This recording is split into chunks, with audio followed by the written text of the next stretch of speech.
Hello, good evening, everyone. Welcome to the initiative called as Saturdays for Sustainability Learning.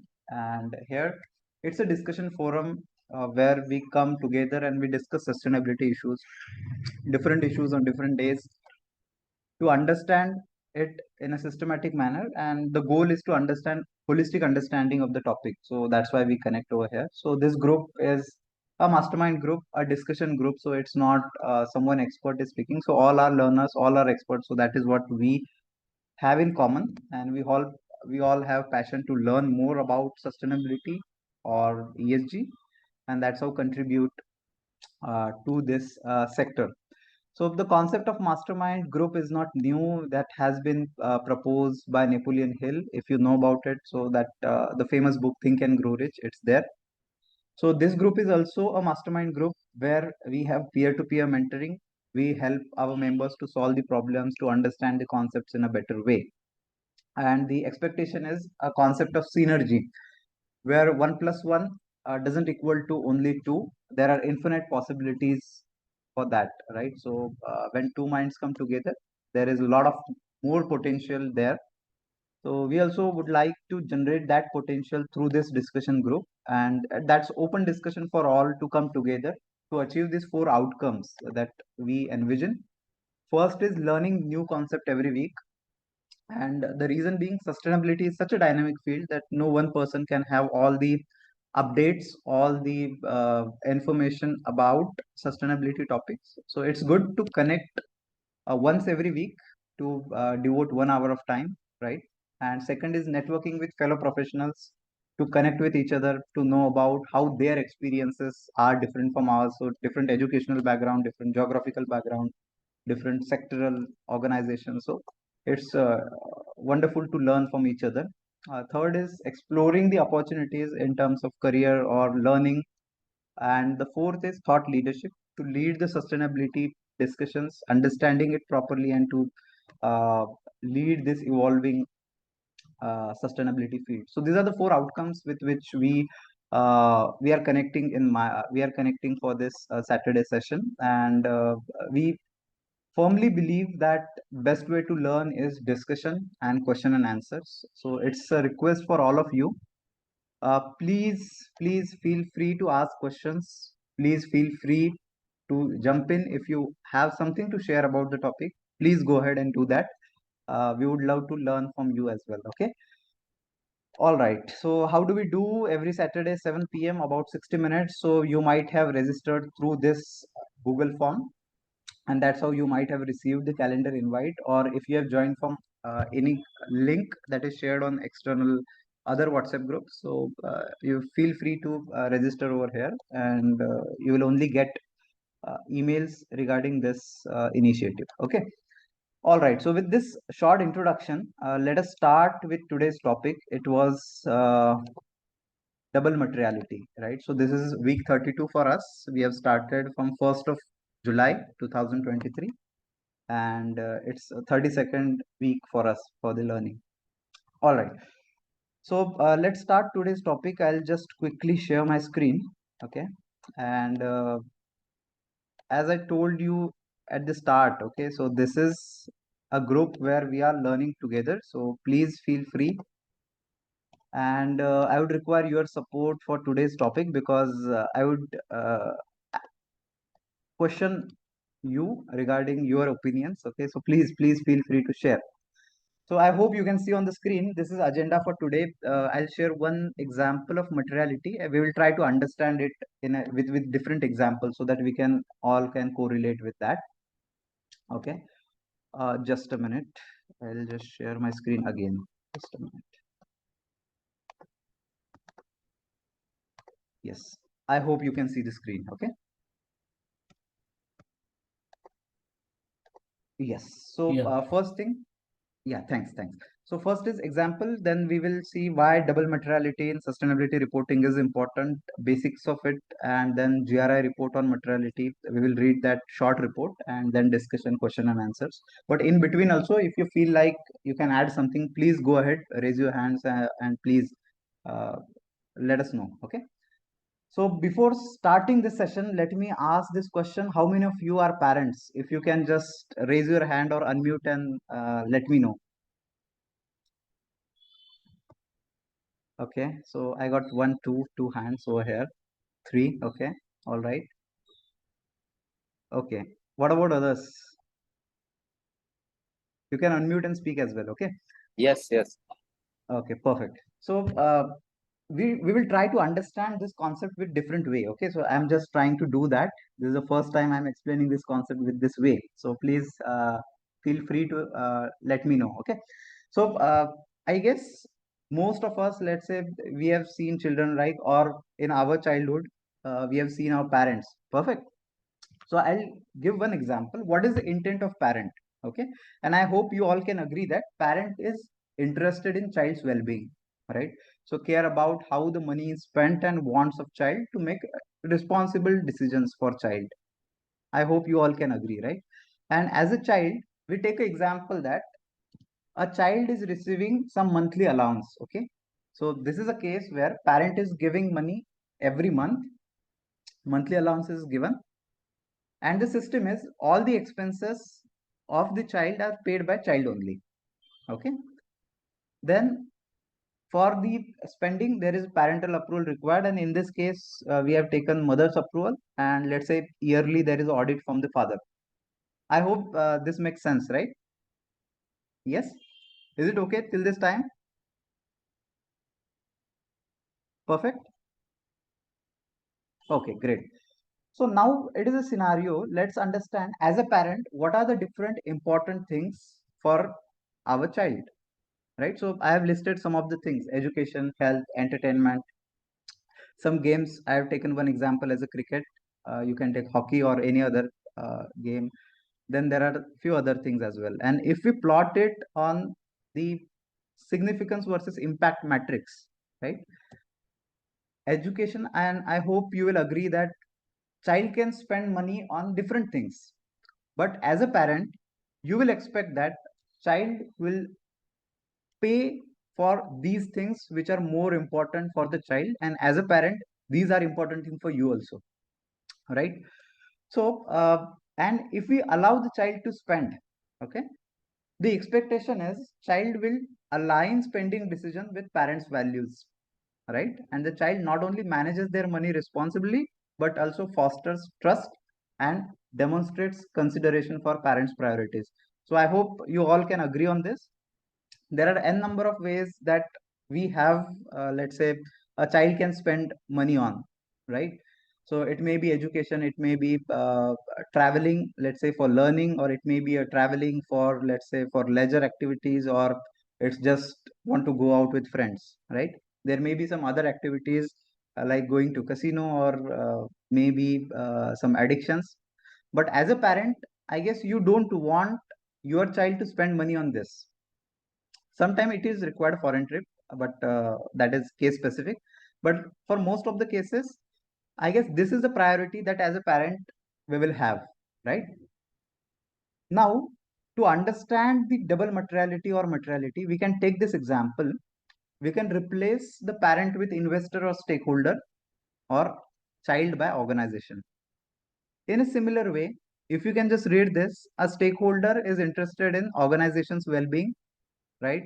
It's caring about how the money is spent, and it's a responsible decisions are made by the organization. So this is same thing, and there are different options, and the concept of materiality comes into picture when what is important for the, let's say, stakeholder, what is important for the investor, and that's how the materiality concept came into picture. Okay, so I'll just show you this short video on materiality, and then we will discuss this in detail. Okay, so just let me know if you can hear this. I'll just share sound, and again I'll share. Okay, I hope it is visible to you, right? And you can hear as well. Materiality. In the investment field, the concept of material information is not new. It's defined as information for which there is a substantial likelihood that a reasonable investor would consider it important in making investment decisions. or information that's reasonably certain to have a substantial effect on the stock price or a company's value. Although companies have long assessed both the materiality of sustainability topics and the materiality of financial information, until recently, they've rarely drawn a connection between these two concepts or their application. This consideration is well embedded in the perspective of double materiality. Double materiality refers to the consideration of both sustainability issues that affect companies' activities and the effect of companies' activities on people and the environment. In other words, double materiality goes beyond the focus on companies' financial valuation and looks at the impact the company has on its surroundings, its people, and environment. The concept of materiality is in constant evolution. What is financially not material to a company today can become material tomorrow, a process called dynamic materiality. An example of dynamic materiality is how human population growth has affected natural resources. A century ago, there were only 2 billion of us. Today, this number has reached 8 billion. While the human population has quadrupled in size, the planet did not, which means that natural resources have become scarcer. As you know from economics, scarce resources have an impact on their price and affect companies' costs, depending on the perspective selected, such as investor, consumer, employee, civil society. The material issues may have a varying scope. This is referred to as embedded materiality. For example, from the narrow scope of issues reflected in financial statements to the broader scope of issues affecting enterprise value, or to those having positive or negative impacts on the environment and society. Materiality is important because it represents the concept to foster integration of non-financial issues in the mainstream business thinking and decision-making. A number of jurisdictions around the world are implementing mandatory disclosure of material ESG information.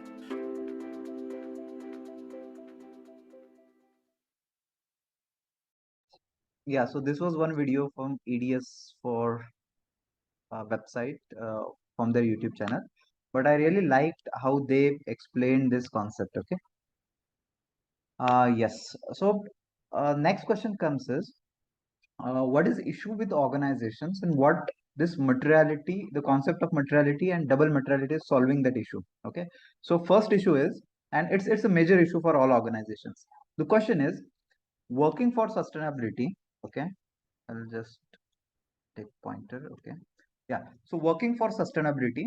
And if you want to work into sustainability field or you want to make better products or you want to make environmental, let's say, benign products, right?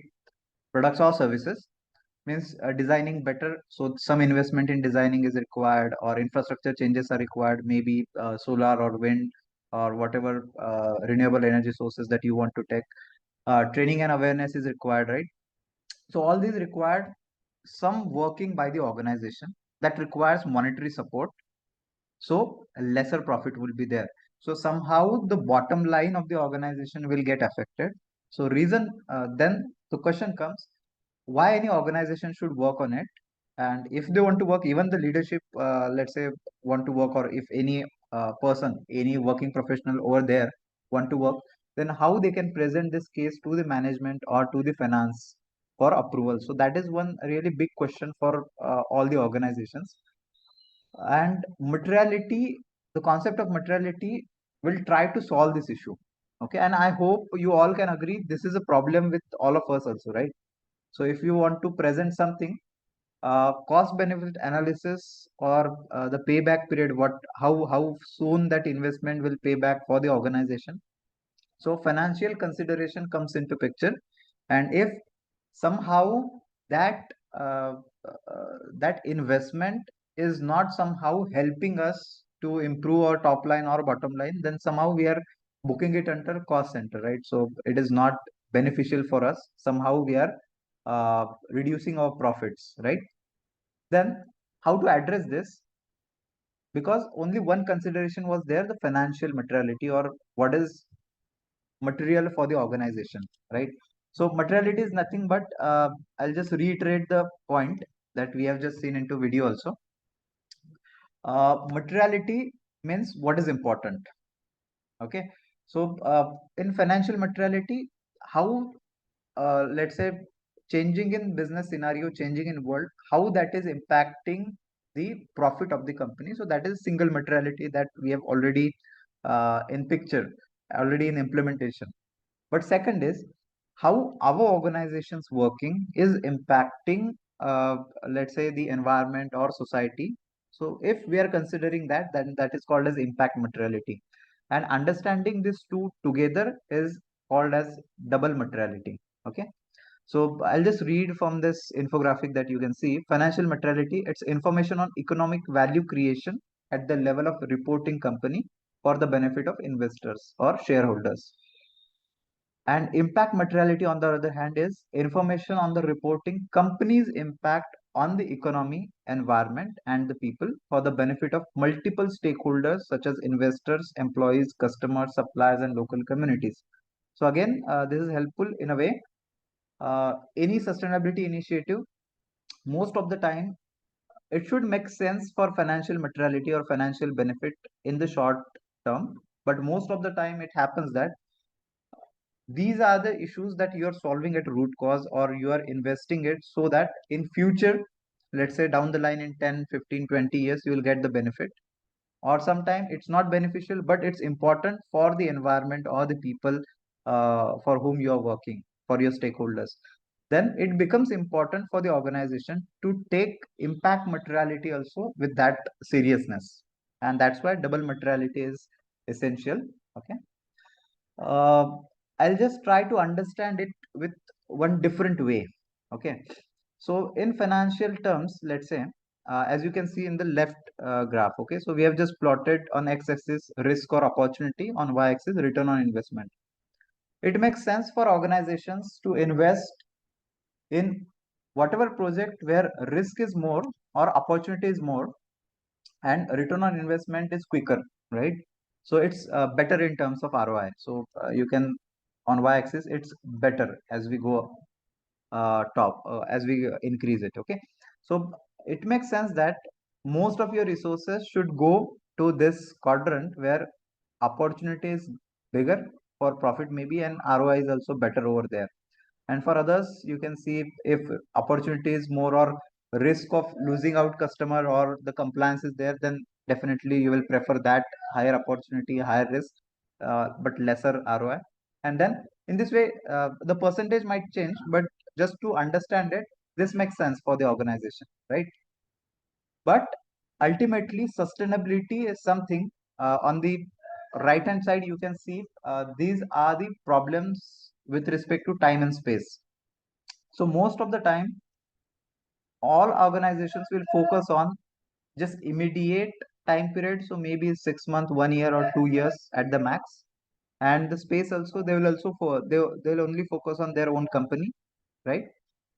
Sustainability or ESG, uh, or the reporting of that, the reporting, sustainability reporting. So the expectation is we are focusing, we are stretching our consideration. So we are not only thinking about what will happen in let's next 2 months only or 2 years only.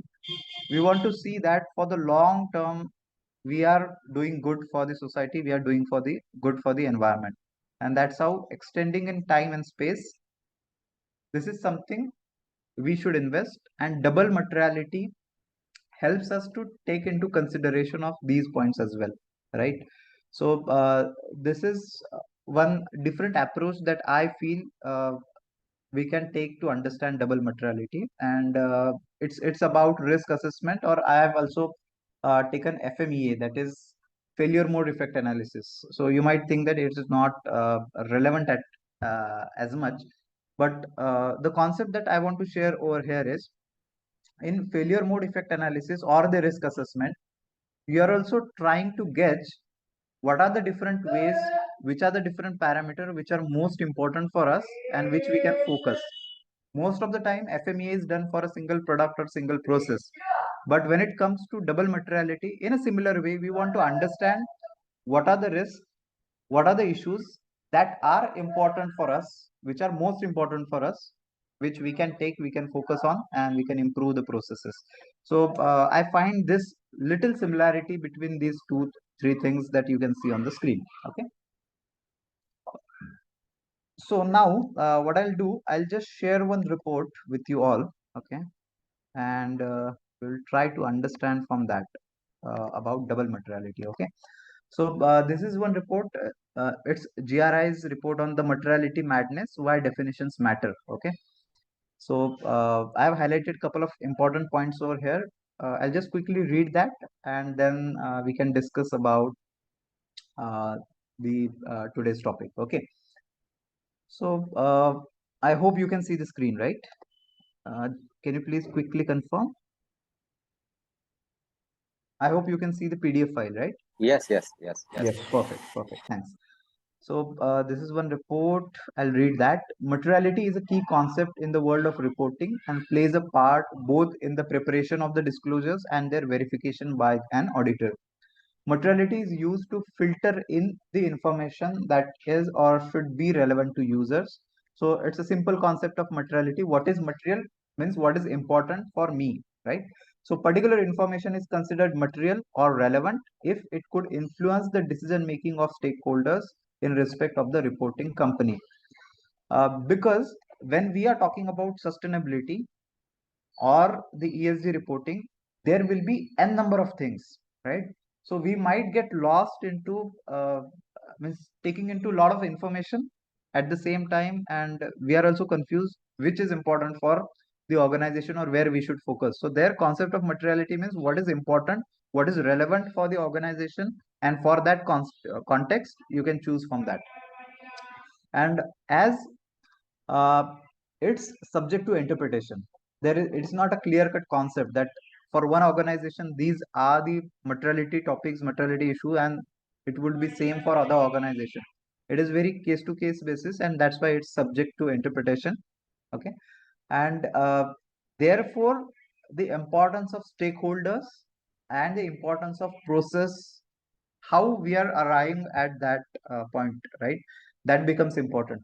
So maybe you have done materiality assessment, but the results that you are getting, that will strongly depend on there is high correlation between the uh, type of stakeholders or the awareness of stakeholder that you have chosen, and second is the method that you have adopted. So maybe in future you will get some questions by auditors regarding what kind of process that you have followed, and you should be able to justify that why you have taken that particular process, why you have included the stakeholder. So it becomes a fair thing to report, right? So this infographic we had just seen, and there are some concept into that nested materiality or dynamic materiality with that, but that again adds little bit confusion. Okay. But the reality is that the impact of an organization are or will become financial material over time. So some of the issues might not be financially material right now, but they might become in future. So without understanding this impact, it won't be possible to get a complete overview of financially material issues affecting the company. And I would suggest you, so this is a report from GRI, so you will find many mentions of GRI, but I have just taken it for study, so I'm not recommending GRI, or it's just a part of study for us. Okay. Besides, impact reporting is also highly relevant in its own right as a public interest activity for multiple stakeholders. The impact of a company matter and must be reported even if the company or its investors do not consider them to be financial material either now or in the future. So it becomes very important that these two are different things, right? And the reason being why it's double materiality is only financial materiality or only understanding what are the financial implications of changing business scenario or changing world scenario, it's not enough. We also require the second level of materiality, which is not linked to financial, which is about people, which are about environment, which are equally important for all stakeholders, right? Then materiality and the current landscapes, and as you can see, so various reporting formats or various reporting, as you can see over here, ESRS is there or IFRS is there. So they are also coming with materiality concept. It is in the interest of stakeholders to create a corporate reporting system based on two pillars for financial and sustainability reporting with a core set of common disclosures and each pillar on equal footing. The ultimate goal should be one set of standard globally underpinning both the financial and impact materiality perspective. So there is little bit confusion on different uh, reporting formats or the guidelines that we have. But one thing is sure from all that is materiality is essential. Okay. And to understand it, I will also quickly share this report. We will not read this entire report just for our information. This is a report from KPMG, the essentials of materiality assessment. They have shared some basic details of the materiality study. Okay. And what is the process of materiality? So this is guide to the materiality process. They have shown it in a phase wise. Okay. So starting from define the purpose and scope, why we are doing, then identify potential topics, right? We have a long list of potential material topics. Then we categorize different topics into different categories. Then gather information about the impacts and importance of topics. And in this entire process, involving the right kind of stakeholders is really essential. Then prioritize. So what are material from that? Prioritize material topic based on the strategic importance to the business and also to the stakeholders. Then engage management, seek stakeholder feedback, and again it is looping back to the step number one. So refining it continues. So it's iterative process that they have shared, and they have also shared phase wise some details how to do it. Okay. So maybe we'll not go in detail and read all this, but I'll just open this for discussion, and you may share if you have any question or anything interesting that you would like to share with us all. Okay. Or if you think that we should read these challenges and this report, so that also you can let me know. Uh, the forum is open for you to share about your experience and your expertise, please.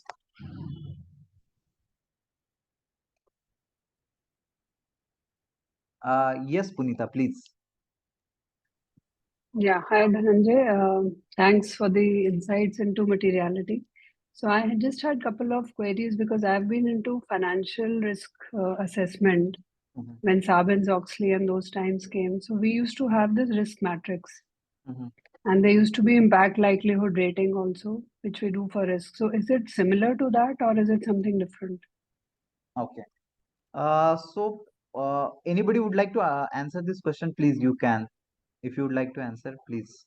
Because I am also a student of this materiality, and I'll share my understanding. But if anybody would like to answer this question, please, you can take it. Because as I recollect, it used to be very subjective discussion also, as you rightly pointed out, depending on stakeholders.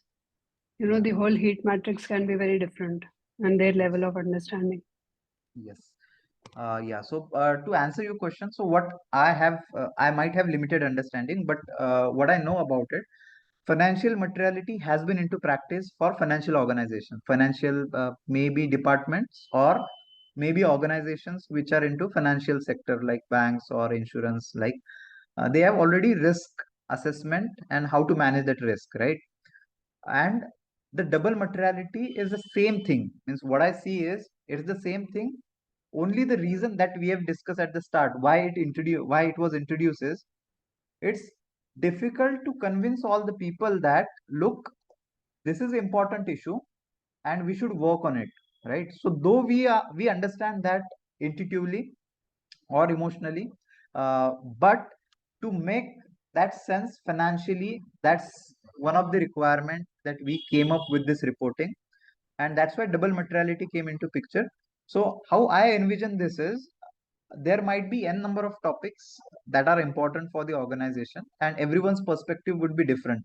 So I would name this activity or materiality assessment as a stakeholder engagement, and at the same time arriving at a common understanding of what is important for our organization first with respect to financial things, and second with respect to non-financial reporting, social and environmental aspects.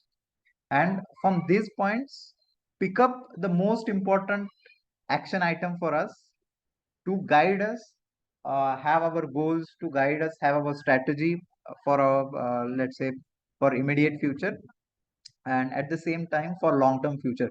Because in materiality assessment we also say that, right, if a topic is not material in, let's say, in short term, there is a possibility that it might be material, it might be important in long term. So it's important to take into consideration of all these things. Yeah, so I hope, uh, I'm not sure I could answer your question or not, but I guess we can discuss on it. Others, Sure, if you sure. would No, like I to think share. yeah, I understand it's an extension. I think I totally agree with you. Yeah. Because you've done practical implementation, so do you do rating of these risks also the way we do it? I mean, we have an impact and a likelihood, and it give a rating to each risk. So in Yes. sustainability also, do we do that risk rating? Yes, I guess we can do that. And as materiality is, the materiality assessment is very, I would say it is specific for organizations. Means it can be done different ways. It's not a single formula that only this way you can Mm-hmm. do it. So it's Right. just a guideline, and different organizations might do it differently. But definitely there is one more report that I would like to share on this topic. Give me just a minute. Okay. I can So offer this some is, more Thank you. inputs on this one, Dhananjay. I think yes. SASB has published 77 sector specific mortality index. Mhm. SASB. Okay, I'll just.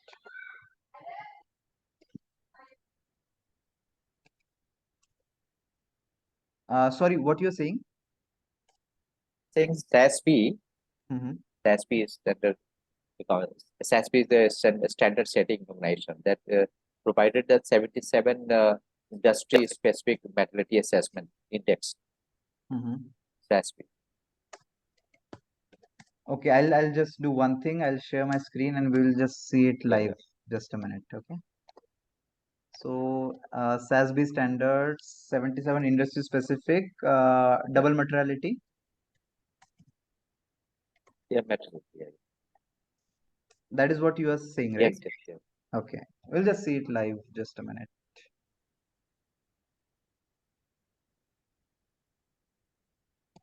Yes. So maybe we can, yeah, I had seen this video. So yeah, so in this short video, they are also showing. In short, what they shown over here is with respect to your organization or your sector, you can just type into that. So let's say Yeah. apparel sector, and they'll show you what are the material topics for you, right?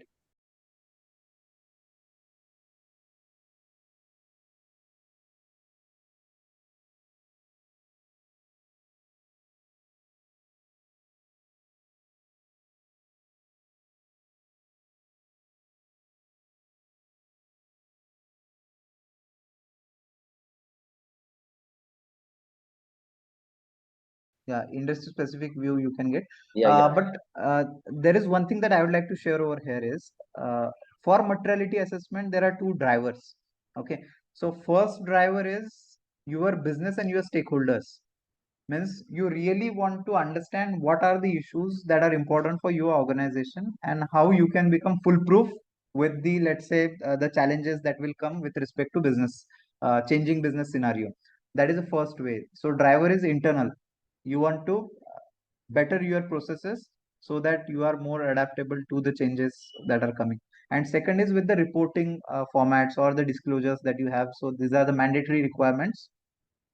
So these are the two drivers. So maybe if you just want to comply with some of the standard and some of the compliances that you have, so it makes sense that you will just go to the whatever, let's say, reporting format you want to comply to, and you just check from there what are the important topics, what are the process, and you follow just that.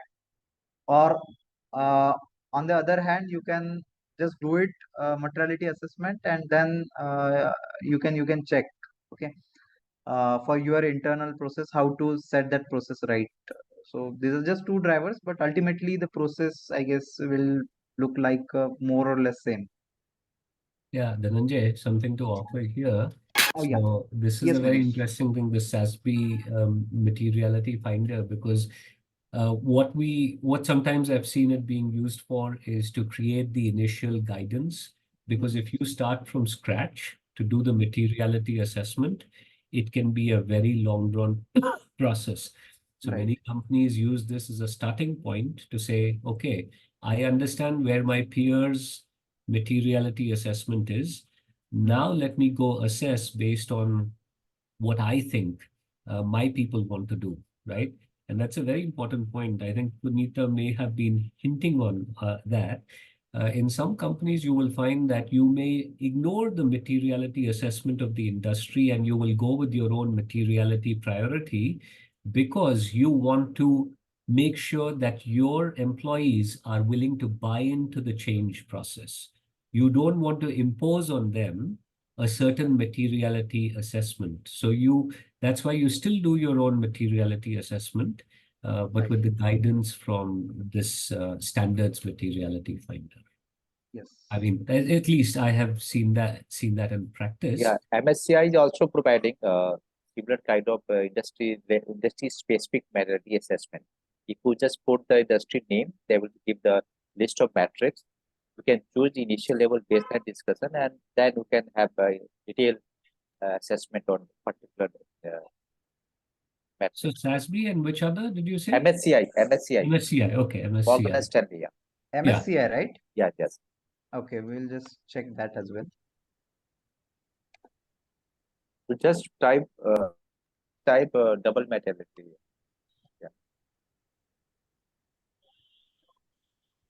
Sorry. So just a minute. Should I type double Yeah, materiality over here? Okay. yes, Okay. yes. Industry materiality map, Yeah. right? Yes. It's Okay. very, very effective. I've Mhm. also used this, but when we started baseline discussion. Mhm. Oh, that's great. That's great. So what we'll do, we'll just check one demo over here. Okay. So maybe sector, I'll just type automobile manufacturer. Let's select that. Right.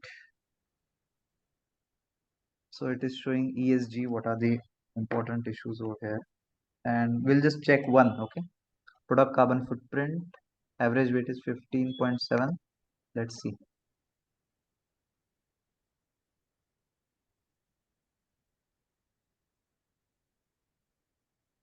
Okay. Yeah, thanks a lot for sharing this. That's great. Thanks, Chandan. Yes. So it's quite useful. Yeah.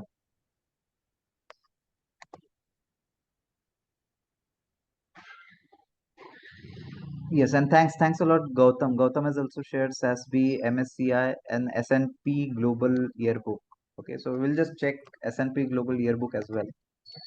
So Gautam, have you used it before?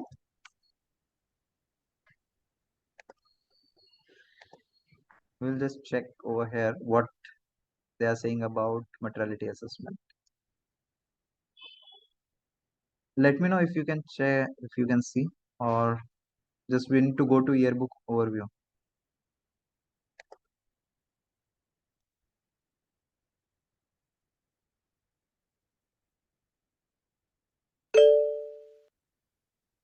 Okay. Oh, okay, great. Yes. So that's also practically useful. So thanks a lot, Gautam, for sharing. Yeah, so let's move ahead, and I just wanted to share this one report with you. It's regarding about sustainability materiality metrics explained, so how they can select and how it's generally done. Okay, so the steps I guess remains the same. Materiality process, we will just check overview. The phase one is identify key issues, relevant stakeholder groups, and business drivers. Okay. Then second would be collect data from internal and external stakeholders. Third is mapping and prioritization. So which are really important for us. We will just rank them. Fourth is alignment with key management and strategy development. Then reporting on progress. Okay. Categorizing issues and terminology.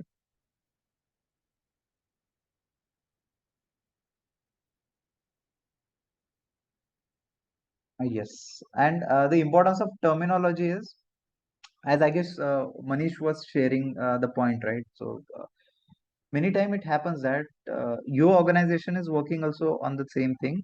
There might be some different nomenclature or different terminology that you are using, and in order to comply to one, let's say, reporting format or the standard, if you are just copying that, in that process it is like you are imposing that standard, or you are imposing the process in on your people, and they may lose interest, or you will not get best out of whatever time and money that you are investing into the process. So it makes sense that whenever we are let's say uh, taking reference from any of the uh, resources or any of the standards, to check with the terminology and the nomenclature that you have. ESG companies, in addition to ESG, that is environmental, social, and governance, companies may also use the term people, planet, profit, 3P principle, or economic, environmental, and equity issues, environmental, social, economic. So it can be categorized with different name, but ultimately the matter remains the same. That is, what is material, what is important for you, and how you work around, how you set your process, how you set your strategy to address these issues.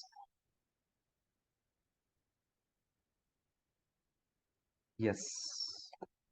Yeah. They have also given some overview of frameworks. Okay, so I'll skip this for now, and I'll share these reports in our WhatsApp group, and I'll also send you the email if you are registered for the session. Okay, but yes, so I want to show you this material matrix, and I guess this is one way maybe at initially you can arrive importance versus influence, or influence versus importance to stakeholders. You want to focus on those issues which have higher higher influence on your business, and at the same time it is more important for you.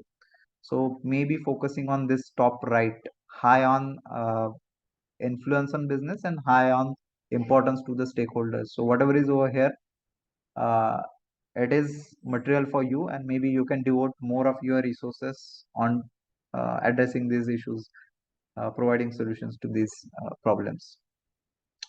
All right.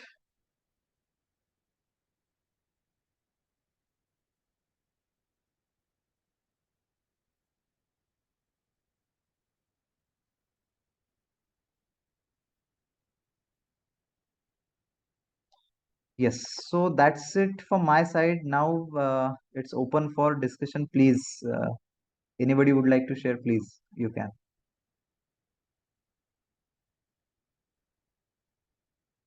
Or I can check the comments and we can just check. Okay, sustainability questionnaire. I haven't seen that actually, but we can check.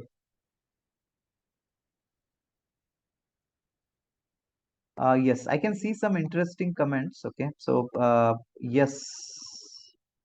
While finalizing material issues for developing a matrix, we also have to consult with all relevant stakeholders. Yes, definitely. Stakeholder consultation is one of the key or core thing in materiality assessment.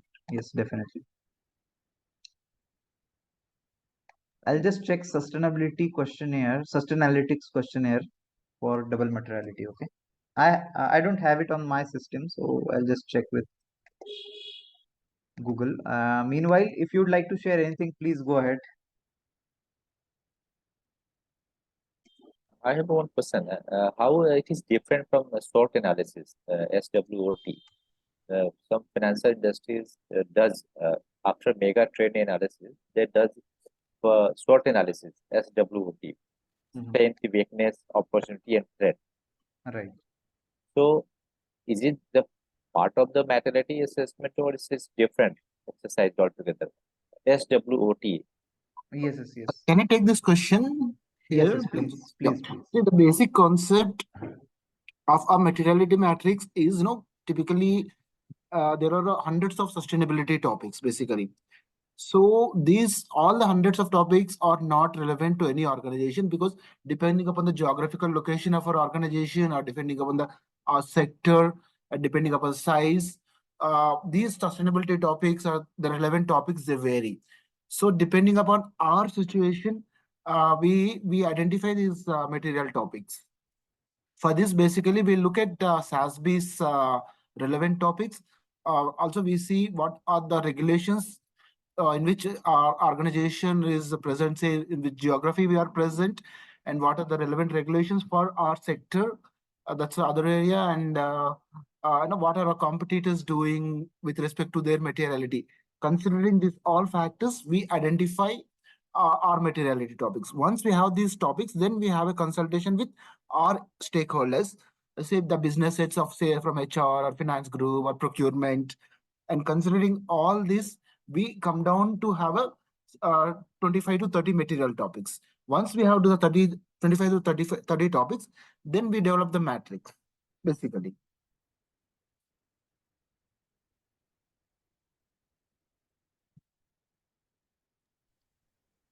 Can I add something here? Yeah, please, Yeah, please. please. Yeah. So also there's a ERM framework, which we all know many companies, especially listed companies, already have in place. So where it even gets reported to the board and the internal audit team and the auditors, everybody goes through the ERM framework. So I believe this sustainability risk assessment has to be plugged into that as well, because ultimately the board will be looking at these risks also along with those risks. So the whole heat matrix of the organization should have not just the organization risk, but even the sustainability risk plugged in. So somewhere that same framework will be used, or will it be a totally different framework? I mean, people who've already implemented, I mean, it's just an open question.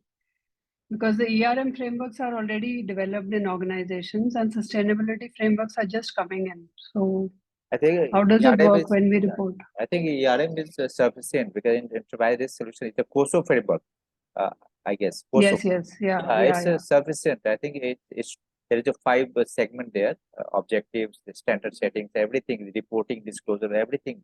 It's the Yes, part of the ERM. I think it's absolutely. sufficient. The COSO framework.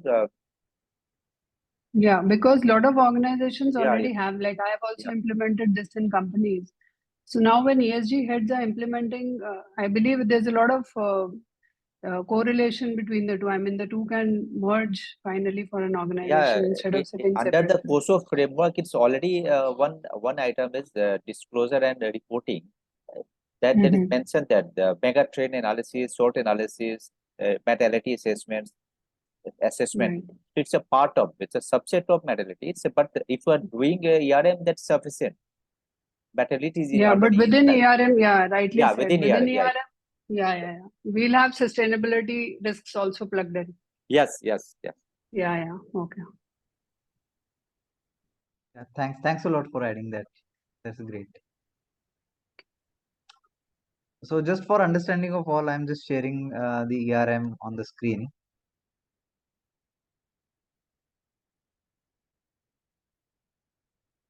Yeah, so and even if you talk about ESG or sustainability reporting, so it's nothing but it's just understanding the risk in long term, what we can have as a business and what risk, let's say, for us, that is the financial materiality, and at the same time, what risk we are posing for the environment and society.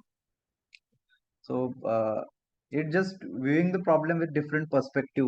What I think. You may add about it if you are also think The thinking main, the same. or I would say, the important reason why the organizations are focusing today on the ESG sustainability is there's a lot of push coming up to the regulatory activities. Say you take a CSRD in Europe, or if it be even the BRSR in India, say SEC in US. So there's a more of a regulatory push, and accordingly, there's a without a doubt, there's an investors ask. That's the reason why we believe the organizations have to go for that. Having the reporting being done or having this material, everything being done in the scope of ESG. Right. Agree. And I hope all can agree that in coming future, let's say in next even it's mandatory for most of the nations or most of the part of the world, but going forward it will expand. So we can see the future, let's say in 2030 or 2040, all the organizations have to report what are the uh, sustainability reports, or what are the ESG issues that they are working with, and how they are solving the problems, how they are providing solutions to it, right? Exactly. And just to add to yours comments, the Dhananjay, is no, even the CSRD is going to come into picture, say from 2025. So starting financial from this FY 24 to 25, all the organizations in Europe, they are going to, it's a mandatory requirement. I mean, there is an umbrella starting from 2025 to 29. So almost 50,000 companies which in EU are going to come under this CSRD. So it becomes a mandatory. It's not a voluntary process at any cost. So it's something more mandatory that they should be reporting without a doubt. So that's one thing. And going forward, there is going to be a assurance also is required for them. So it's just not a reporting, just something, not a concept of greenwashing. Right. Just and having a third party assurance is something challenging for them. And even every at least as you know, almost all the organizations are getting all the geographies are getting this what is it, the sustainability regulations. As I said, SEC is it should be in act or no a mandatory in 2024. Actually, I think maybe due to the elections it's getting delayed in US, but SEC having a regulations making it mandatory again. Already there is a California Act which asks all the climate change regulation organizations to report on the climate change. And you know that 1,000 companies, top 1,000 in India under BRSR, and even Middle East there are different regulations, and even APAC region or say ANG region. I'm not pretty sure about ANG, but APAC as well. There are a lot of regulations. So Yes. it's going to stay, and it's going something very very critical or very very important for the other organizations going forward. Yes, definitely. And so we are in a transient period, we can say. So this is time we are seeing it happening for voluntary disclosures to the mandatory disclosures, and maybe seriousness would be increased in coming future, similar to the financials reporting that is taken so seriously for all the organizations, right? In the same way, I guess sustainability reporting will be a way in future.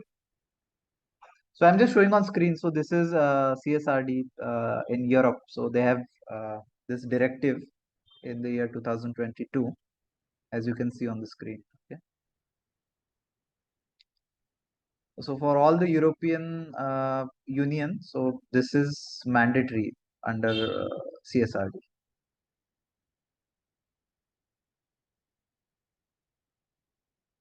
Yes. Any other point? Any other discussion? Please. The forum is yours, and we would love to listen to your stories and your uh, experiences over here. Please.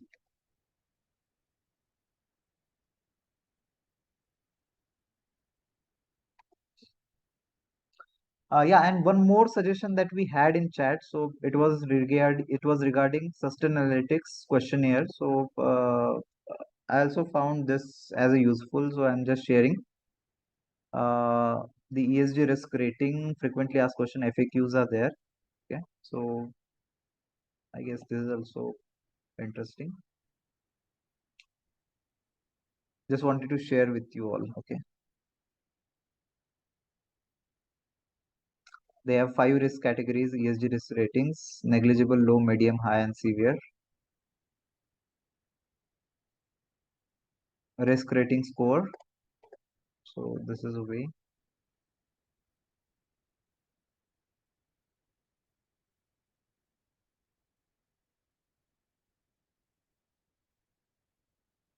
For Sustainalytics, an ESG issue is material if it is likely to have a significant effect on the enterprise value of a typical company within a industry, and if the presence or absence of MEI in financial reporting is likely to influence the decision made by a responsible investor.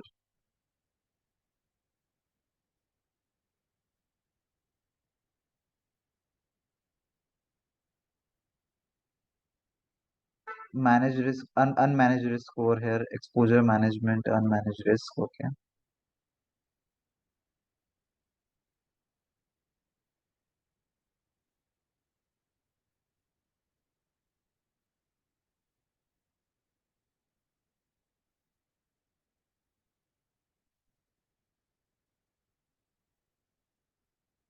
Yeah, all right. So I'll also put it in our WhatsApp group. Okay. Yes, I can see we have one link over here.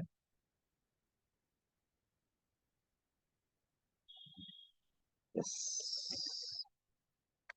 I'm just opening the same link. Just a minute. Yeah, thanks. I hope you can see. Okay.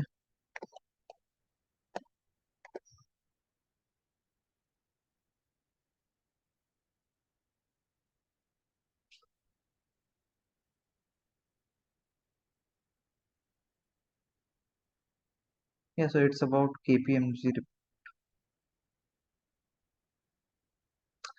All right, thanks a lot for sharing this. And again, I invite if anybody would like to share, please, you can.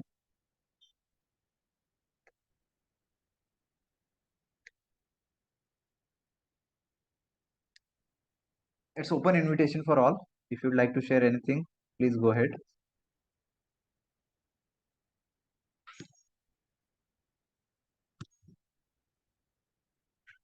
Okay, so if not, then we can stop here for today. And thank you so much, everyone, for joining and for your valuable time, adding your perspectives over here. Thank you so much. Have a great weekend. Thanks a lot. Thanks. Thanks. Okay, bye. Yeah. Thank you. Thank you.